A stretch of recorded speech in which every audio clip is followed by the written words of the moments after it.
पुणे महापालिकेमध्ये पुणे शहराचं सांस्कृतिक धोरण ठरवण्याचा प्रस्ताव आहे। त्यातील सल्लागार समितीमध्ये राहुल सोलापूरकरचं नाव।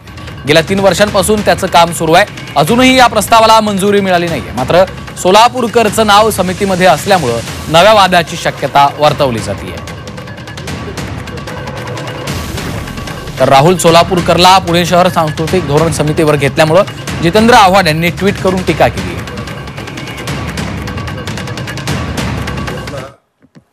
पुण्याचं सांस्कृतिक धोरण अंमलबजावणी यासाठी समिती नेमली आहे। या समितीमध्ये थोर इतिहास संशोधक राहुल सोलापूरकरांना संधी दिली। आता आपल्याला कळलंच असेल की सोलापूरकर जे बोलतो ते कुणाच्या इशाऱ्यावर बोलतोय आणि त्याला राजाश्रय कुणाचा आहे। यावरून शिवसेना उद्धव बाळासाहेब ठाकरे पक्षाच्या उपनेत्या सुषमा अंधारे यांनी देखील सरकारला टोला लगावलाय।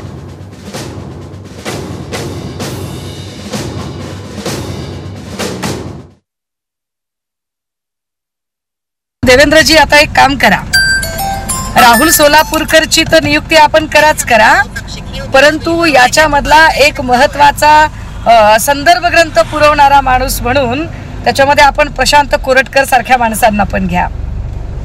हवं तर अध्यक्ष म्हणून भगतसिंग कोश्यारींना ठेवा आणि या सगळ्यांवर देखरेख करणारी संस्था म्हणून ज्यांनी जेम्स लेनना पण माहिती पुरवली त्या भांडारकर संस्थेला सोबत ठेवा। बाकी भिडे वगैरे तर सगळी लोक आहेतच तुमच्या सोबत। इतिहास अजून चांगला होईल।